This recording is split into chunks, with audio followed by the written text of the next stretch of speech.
In this video, we're going to test Grok 3 as an English learning tool, as an alternative to using something like ChatGPT to improve your English. We'll be looking at deep research, and we'll also test out the voice mode of Grok, which we looked at in a previous video, but we'll go into a bit more depth in this video. Now, let me quickly mention one thing before we do that. In my previous video where I mentioned Grok, some people said in the comments, I will never use that tool because I don't support Elon Musk. Fair enough. If you don't want to use something because you don't support the person who created it, I think that's fair. But let me make my position clear, my role. I'm here to help English learners figure out the best ways to use AI tools to improve their English. And I'm trying to kind of ignore everything else. This is how you can use this tool. If you want to use it or you don't want to use it, that's okay. This is how you can use it. I'm a politically neutral being, at least when I'm doing this. Okay, so with that said, let's test this out. Now, the first thing I want to do is pretty simple, but something that would be difficult to do with regular, let's say, ChatGPT. I want specific quotes that use, in the real world, phrases or idioms that I'm learning. The problem often is that I learn an idiom or a phrase and I ask ChatGPT to make an example. That doesn't tell me that this is a phrase that real people use. I want to see the real quote that somebody said in a real movie or in a real article. That way I know, hey, native English speakers actually use it.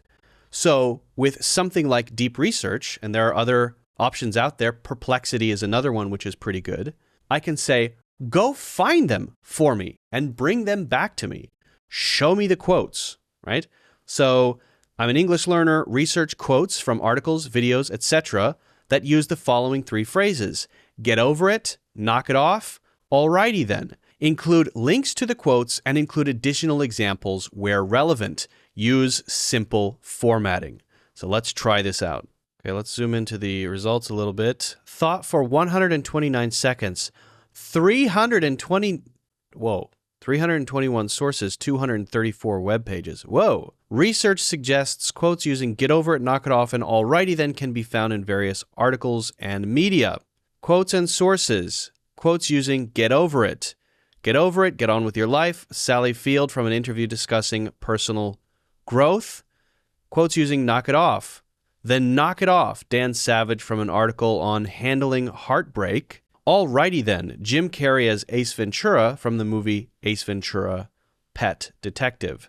This is the source. So let's click on this one and just see if the source is actually there. When to knock it off. Dan Savage. And the quote is, then knock it off. Right, there it is. Alrighty then is a famous line from Jim Carrey in Ace Ventura: Pet Detective. I think actually all of the Ace Ventura movies. And I was really trying to test to see if it could find that specific famous reference because I know that reference, right? And I wanted to see if it could find it. Some additional examples for get over it. You might hear someone say, you need to get over it and move forward. Okay, now this is something that regular old ChatGPT or any LLM could provide, made up examples. That's not the main value we're getting here. Survey note, detailed analysis of quotes using specified phrases. What is this?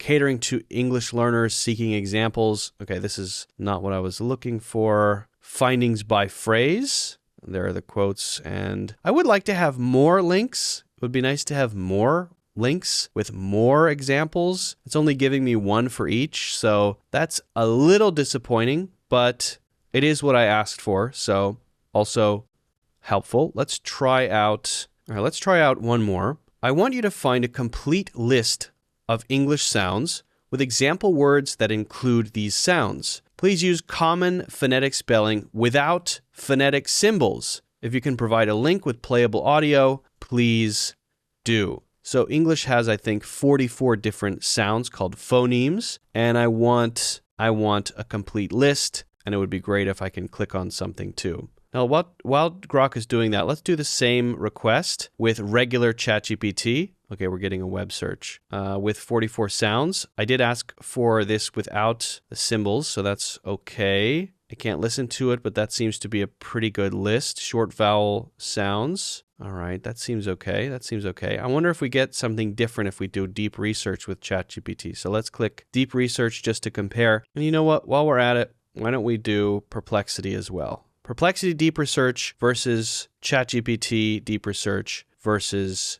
Grok deep research. Okay, looks like Grok is done. Phoneme list with example words.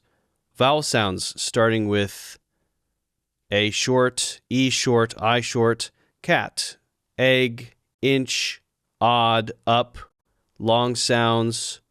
Okay, this is good. Book, moon. That's a good list. Nothing clickable, but I like the organization of the list. Consonant sounds. B, D, F, bat, dog, fan. Okay, what else do we have here? Okay, combinations. Sh and ZH, zh, ch, chair.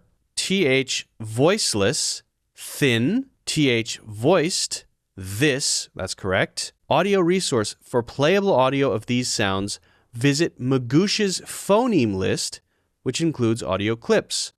All right, let's see if that works. 19 consonant phonemes. Can I click and listen? No. I don't see any clickable. I don't see anything clickable here. Click, click, click. Nope, nothing is clickable there. Detailed analysis of English phonemes with example words.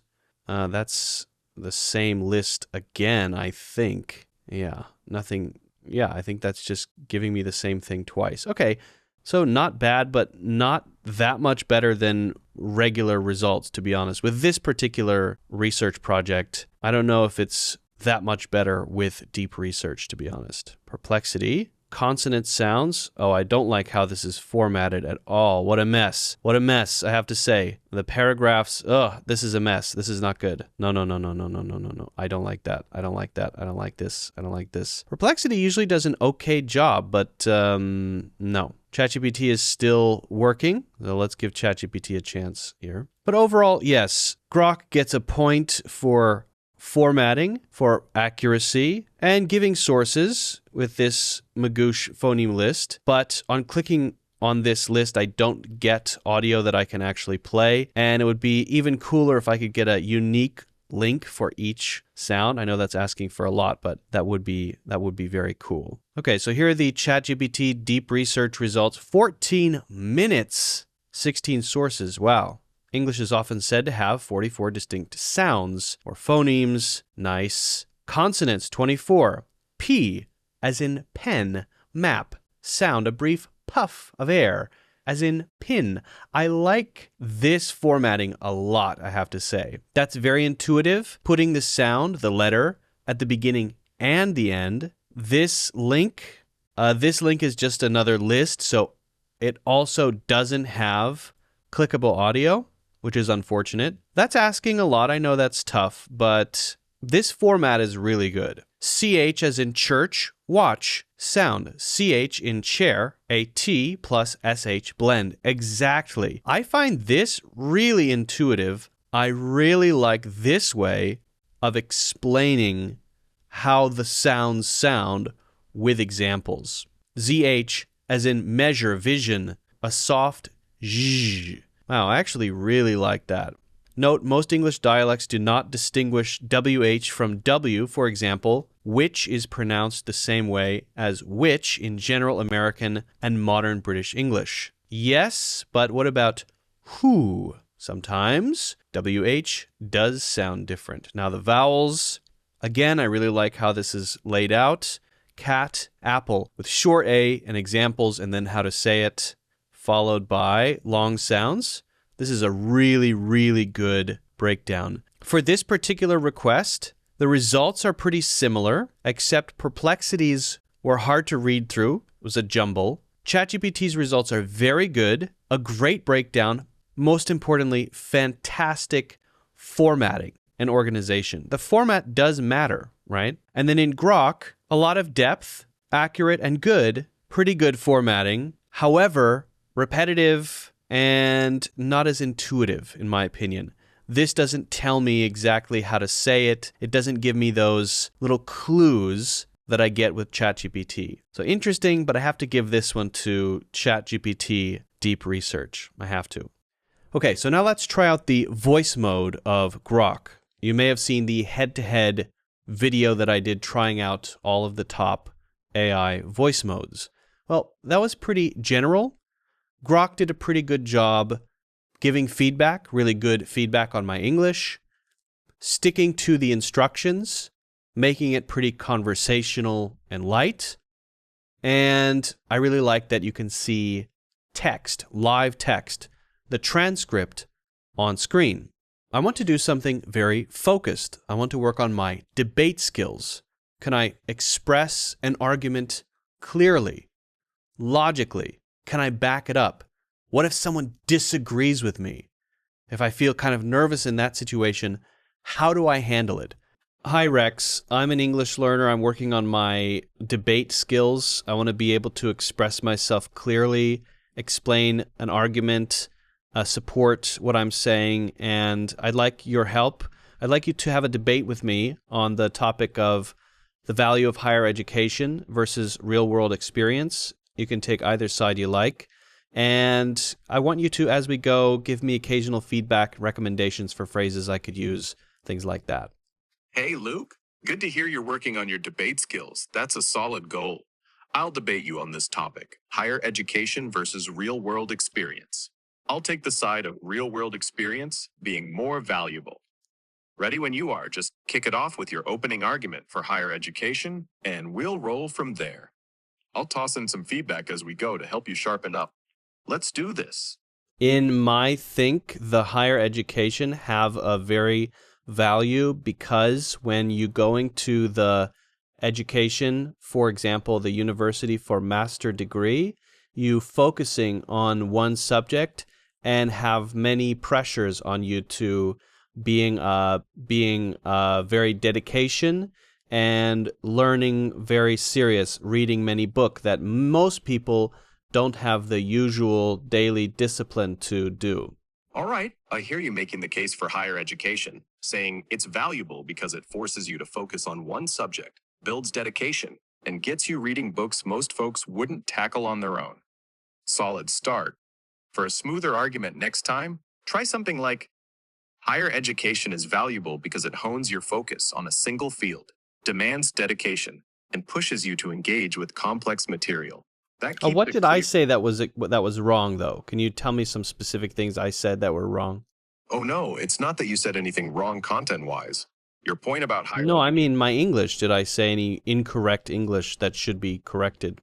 Got it. Let's zero in on the English. Your ideas were on track, but there are a few spots where the grammar tripped up a bit. You said, in my think, the higher education have a very value. That could be cleaner as, in my opinion, higher education has great value. Using in my opinion sounds more natural than in my think. And have a Okay, I get it. value. Let's go to the next point. Cool. Glad that clicked. You've made your case for higher education, pushing dedication and deep study. Now I'll counter for real-world experience. I'd argue it's more valuable because it teaches you practical skills you can't get from books alone. On the job, you learn to adapt fast, solve real problems, and deal with people skills that hit you in the moment, not just theory on a page. What's your take on that? A nice job earlier, by the way. Keeping it concise helps your argument land stronger. Next time, maybe try, I believe higher education builds unmatched discipline to really punch it up. Your move. Right, so you saying that real-world skill is very important because it's giving people the experience. I think sometimes the experience is not predictionable, and if you have experience plus the knowledge from the book from many years, from teacher, from the most advanced knowledge in one fields, you can to having the best of the both world, because you will gaining the experience after you finishing the school. I hear you pushing back, blending higher education with experience for the best of both worlds. You're saying real-world skills matter, but pairing them with advanced knowledge from books and teachers gives you an edge since experience alone can be unpredictable. Good angle. For smoother English, try this. I think real-world skills are key, but combining them with years of expert knowledge from school gives you the best of both. It flows better, dropping extra words like to, have, having, and tweaking gaining to you. You're saying I shouldn't use words like to, have, having? What did I say that was what was wrong? No worries. It's just about tightening up the phrasing. You said, you can too have having the best of the both world, because you will gaining the experience.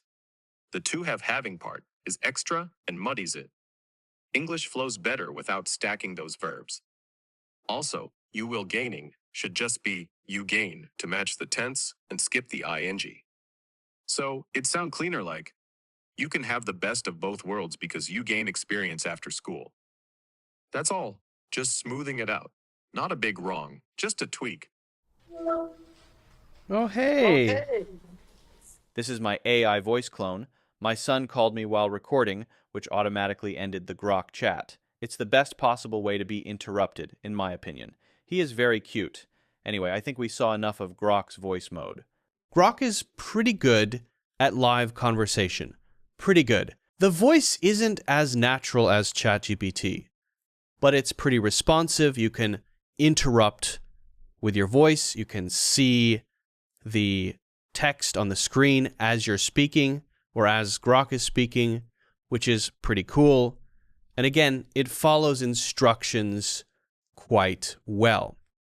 I find it's just about as intuitive as ChatGPT Advanced Voice Mode, but not quite there, although I think they're very close. I prefer to talk to ChatGPT Advanced Voice Mode over Grok in general because I feel like the voice is just nicer. There's something kind of off about the voices in Grok. They're just not quite as natural. And if you want to go very natural, then probably something like Sesame is the best option. Although I find that Sesame is not as good at following the instructions. It's a little less predictable. I still feel that right now, ChatGPT is the best overall voice mode. And I just wish that in ChatGPT, I could go back to the standard voice mode voices because they're more neutral and I think more natural sounding. And I wish that in ChatGPT Advanced Voice Mode, I could see the live transcript. But it has to be said, the advanced voice mode of ChatGPT is very limited right now for free users. And Grok, as far as I can tell, is unlimited for free users as long as you can get the app. So I know the app is not available everywhere and in all devices. Right now, it's not available on the web version. It's only in the app.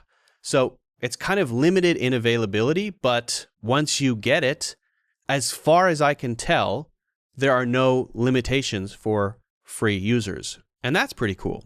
So if you get access to it, try it out and let me know what you think. As far as deep research, I think, again, Grok is pretty good. And again, it's free as far as I can tell.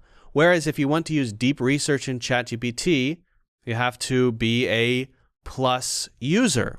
The results, I think, are a bit better in ChatGPT. In general, ChatGPT spends more time. The output is better structured. I think it's a bit more thorough. But again, you are paying for that. So it's a trade-off. And, you know, if you're getting the correct information, maybe that's all you need.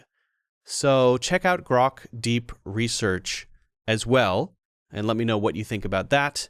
If you have any other ideas for things you want me to try in any of these AI tools, Let me know in the comments if you haven't done so already. Don't forget to hit the like button and subscribe. Get a free course in the links in the description, and check out the 90-day program in the links in the description. It is the best way to improve your English in 90 days. Thanks for watching, and I'll see you in the next one.